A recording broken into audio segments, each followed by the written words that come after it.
చిలుకూరు బాలాజీ ఆలయ ప్రధాన అర్చకుడు రంగరాజన్పై జరిగిన దాడి తెలంగాణలో పెద్ద చర్చనీయాంశంగా మారిపోయింది. రాజకీయాలకు అతీతంగా పలువురు నేతలు రంగరాజన్పై జరిగిన దాడిని తీవ్రంగా ఖండిస్తున్నారు. ఇలాంటి ఘటన జరగడం దురదృష్టకరమని భక్తులు, ఆధ్యాత్మిక వ్యక్తులు మండిపడుతూ ఉన్నారు. దాదాపు 20 మందికి పైగా రంగరాజన్పై అటాక్ చేశారు. ఈ ఘటనలో రంగరాజన్, అతని కొడుకుకు తీవ్ర గాయాలయ్యాయి.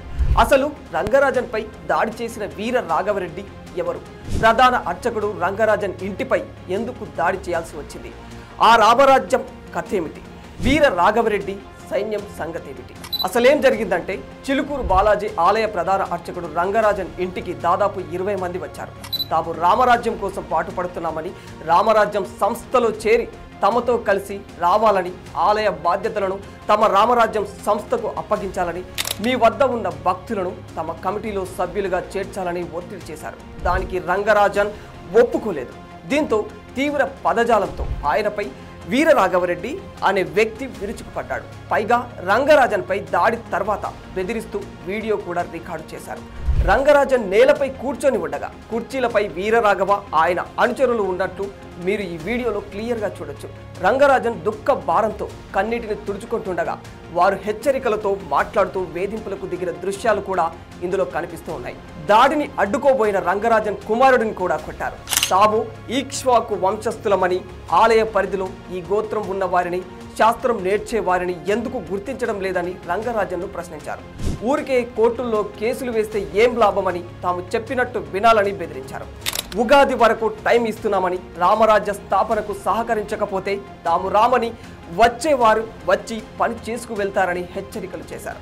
చెప్పింది వింటూ నేర్చుకో. ఇలా చూడు, అవకాశం ఇస్తున్నా, ఉగాది వరకు సమయం ఇస్తున్నా నీకు. రామరాజ్ ఉన్నంత పక్కన పెట్టు, రామరాజ్య స్థాపన కోసం పనిచేయి. ఆ తర్వాత లేదా ఎవరో కాపాడతారు, ఎవరో చేస్తారు, రిట్ పిటిషన్లు, ఎస్ఎల్పీలు వేస్ట్. ఈ సంఘటనకు సంబంధించి రంగరాజన్ తండ్రి సౌందరరాజన్ పోలీసులకు ఫిర్యాదు చేయడంతో అసలు విషయం వెలుగులోకి వచ్చింది. దీంతో రంగంలోకి దిగిన మొహినాబాద్ పోలీసులు వీరరాఘవరెడ్డి, అతని అనుచరులను కలిపి మొత్తం 6గురిని అదుపులోకి తీసుకున్నారు. 17 మందిని ఇందులో గుర్తించారు. అసలు ఎవరు ఈ వీరరాఘవరెడ్డి? ఆయన సైన్యం కథేమిటి? ఆయన సమస్య ఏమిటి? తూర్పు గోదావరి జిల్లా అనవర్తి మండలం కొప్పవరం గ్రామానికి చెందిన కొవ్వూరి వీర రాఘవరెడ్డి అనే వ్యక్తి రామరాజ్యం పేరుతో ప్రైవేటు సైన్యం నడిపిస్తూ ఉన్నాడు. దేశంలో రామరాజ్యం ఏర్పాటు కావాలని ఇతడు ప్రచారం చేస్తూ ఉంటాడు. 10వ తరగతి పాస్ అయినా లేదా ఫెయిల్ అయిన యువకులను తన సైన్యంలో రిక్రూట్మెంట్ చేసుకుంటూ ఉంటాడు. ఇతని సైన్యంలో చేరాలంటే కొన్ని నియమ నిబంధనలు కూడా పెట్టాడు. అవేంటంటే 5 కిలోమీటర్లు నడిచే సామర్థ్యం, 2 కిలోమీటర్లు పరిగెత్తే దమ్ము ఉండాలి. వయసు విషయానికి వస్తే 20 నుంచి 50 ఏళ్ల మధ్యన ఉండాలి. ఒక్కొక్కరికి 20,000 జీతం ఇస్తాడంట. అదేవిధంగా తమ సంస్థలో చేరిన వారు నల్లని యూనిఫామ్ ధరించాలనే నియమం కూడా ఇందులో ఉంటుంది. వాస్తవానికి రామరాజ్యం అనేది ఒక సైన్యం అని వీర రాఘవరెడ్డిని స్వయంగా చాలా ఓపెన్గా చాలాసార్లు చెప్పాడు. ఇలా వెబ్సైట్లో ఎంత మొత్తుకున్నా లాభం లేదనుకున్న వీర రాఘవరెడ్డి కొన్ని గ్రామాలలో ఉన్న ఆలయాల్లో ఉండే అర్చకులపై విరుచుకుపడ్డాడు. వీళ్ళంతా కూడా రామరాజ్య ఆర్మీ కోసం పనిచేయాలని బెదిరించాడు. అది కూడా ఎలా అంటే, ఈ పూజారులు పెళ్లిళ్లలో, పూజల్లో భక్తుల గోత్రనామాలు అడుగుతూ ఉంటారు. అలా అడిగే క్రమంలో ఈక్ష్వాకు వంశానికి చెందిన వ్యక్తులను ఐడెంటిఫై చేసి వారు ఈక్ష్వాకు వంశస్థులైతే ఈ రామరాజ్యం ఆర్మీలో చేర్చాలి అని, ఎవరు ఈక్ష్వాకు వంశస్థులు, ఎవరు భరత వంశస్థులు గుర్తుపట్టే బాధ్యత మీదే అంటూ అర్చకులను డిమాండ్ చేశాడు. ఇదంతా ఎందుకయ్యా అంటే, ధర్మ సంస్థాపనార్థం అని అంటున్నాడు. అంటే పోలీసులు ప్రభుత్వాలు చేయలేని పనిని తన సైన్యం చేస్తుంది అంటూ సవాలు విసురుతూ ఉన్నాడు. దుష్ట శిక్షణ, శిష్టరక్షణ చేపట్టి సమాజాన్ని తీర్చిదిద్దత అనేదే వీర రాఘవరెడ్డి వాదన. ఇదే క్రమంలో తనకు రామరాజ్య స్థాపనకు, అందులో సైన్యాన్ని అభివృద్ధి చేసేందుకు చిలుకూరి అర్చకుడు రంగరాజన్ని పదే కోరినట్లు తెలుస్తోంది. ఆయన దానికి అంగీకరించకపోవడంతో ఫిబ్రవరి 7న ముందస్తు వ్యూహం ప్రకారం చిలుకూరులో అర్చకుడు రంగరాజన్ ఇంటికి 3 వాహనాల్లో 25 మంది చేరుకున్నారు.